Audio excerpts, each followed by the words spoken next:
I recently got back into reading for pleasure, and 5 books in, I realised, despite being a massive nerd, I've never actually read any science fiction. Frankenstein, being both out of copyright and often cited as the birth of the genre, felt like the perfect place to begin, especially with Halloween right around the corner. I was a little apprehensive about starting this 200-year-old book. I didn't know how accessible the writing would be, but it turns out it's incredibly readable.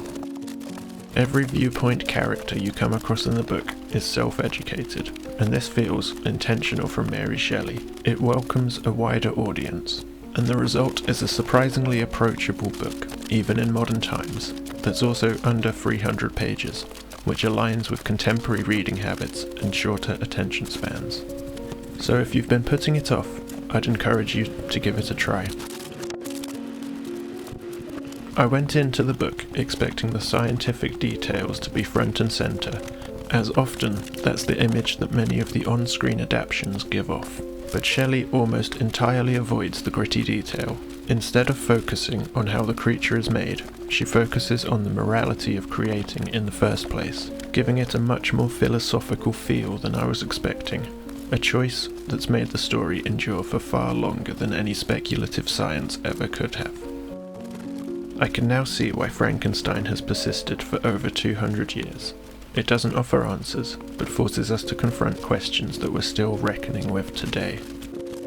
I had expected a little more world building from something labelled as the birth of science fiction, but what I found instead was a thought-provoking depth, and that surprised me in the best way. Instead of getting dragged out of the suspension of reality by seeing a scientific method that would feel dated today if given every detail, the book makes you look inward. Would you make the same mistakes as Frankenstein? Would you have become a villain if the world treated you like his creature? I've discovered that I love books that linger in my mind long after I've closed them. Frankenstein is one of those books, and for that reason I'm giving it 5 stars.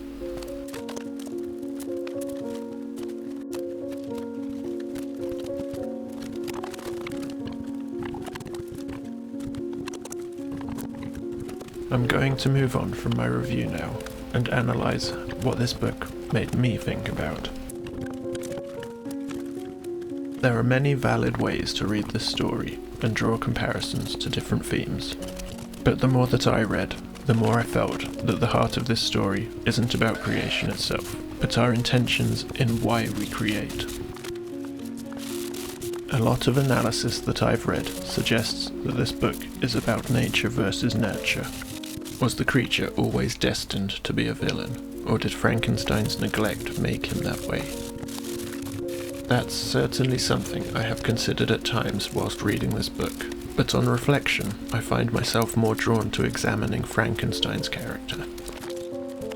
What I took from the story is that Frankenstein's original and constant sin is selfishness. His scientific curiosity isn't driven by a desire to benefit society, but by personal ambition. He hides himself away, ignoring letters from his loved ones, obsessed only with pursuing his interests.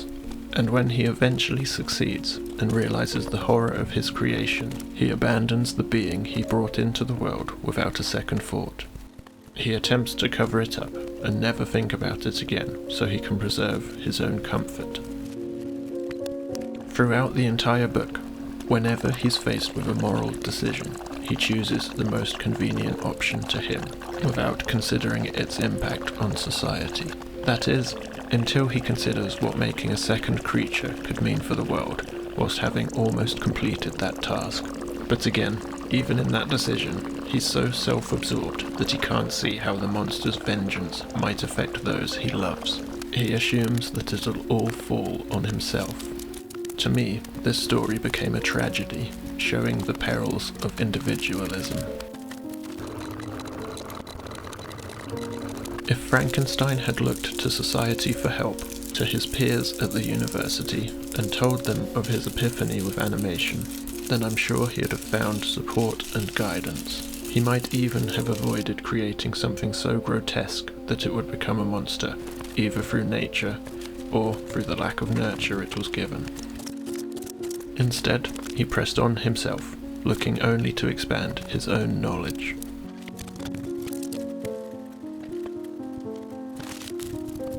This is where I found making the modern parallel unavoidable.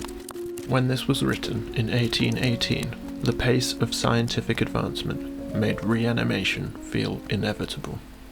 Today, that aura of advancement has shifted onto artificial intelligence. I don't believe that AI will have its creation moment and achieve true consciousness anytime soon, if it ever does at all. But that doesn't mean the steps its creators make towards something resembling that goal won't cause immense harm to society in the meantime. The danger isn't in the technology itself, it's in the motivations of the people creating it. Figures like Sam Altman, Elon Musk, and Mark Zuckerberg are not pursuing AI to benefit humanity. They are chasing legacy, profit, and power.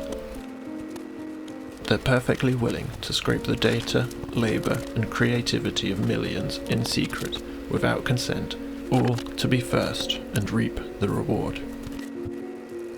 There has always been the option to pursue ethical AI models built with permission, transparency, and humane goals, just like there was the option for Frankenstein to explore his knowledge collaboratively. This, however, won't get them the return on investment quickly enough.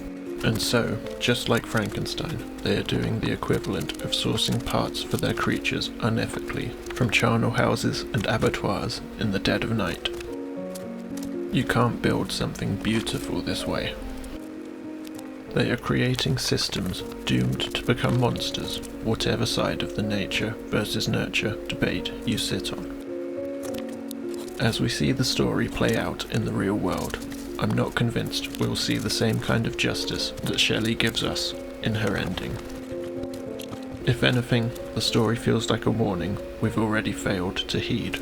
These billionaires won't chase their creations to the ends of the earth when the consequences of their selfishness bites.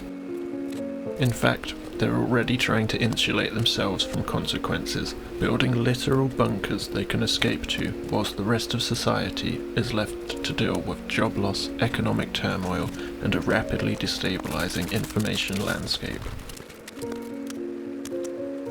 I can't force media literacy on these tech bros, or make them understand the warnings that writers like Mary Shelley have been shouting at us for centuries. I can only watch on in despair as we continue to make the same mistakes again and again. What I can control, however, is my own act of creation. This book reminded me that making something is never neutral. It's the sum of all the intentions you put into the project. So as I continue binding books, reflecting on the stories within them, and putting my creations out into the world, I want to do it with intention, care, and collaboration.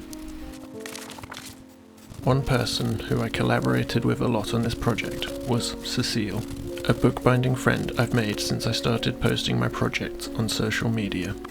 I mentioned my plan to piece together the cover of my copy of Frankenstein with scraps of leather as a nod to the creature. Cecile immediately helped me out and reassured me that it's possible by showing me one of her previous projects. I've talked to her about how I hot foil stamp with my Cricut, and when I talked about wanting to use up my glut of black ink by making my typeset have a black background with white letters, she warned me that the paper would curl up a lot, allowing me to preempt this issue and adjust my black levels to save myself a bunch of troubleshooting. We carry on collaborating in this way, sharing all kinds of tips, like making custom-sized cores for headbands in any colour out of paper and glue, or using rub and buff to give materials a nice metallic sheen. This mutual mentorship helps make our creations better and more beautiful than if we'd been individualistic like Frankenstein was. I've learnt so much from so many people in the bookbinding community who are so generous with their time and suggestions. I've been posting for just 3 months now, and the progress I've made in that time through community is astonishing. As I place the final letters onto the front cover and shine up the leather, I couldn't be prouder of how this project has turned out, and the people who have helped me along the way. I think that it's my best project yet, and as we go into the reveal, I hope that you'll agree.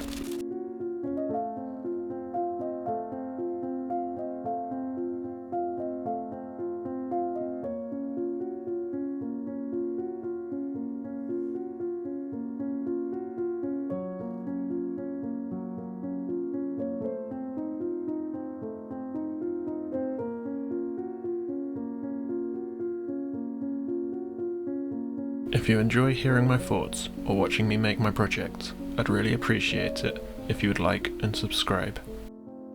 Thank you all so much for watching. See you next time.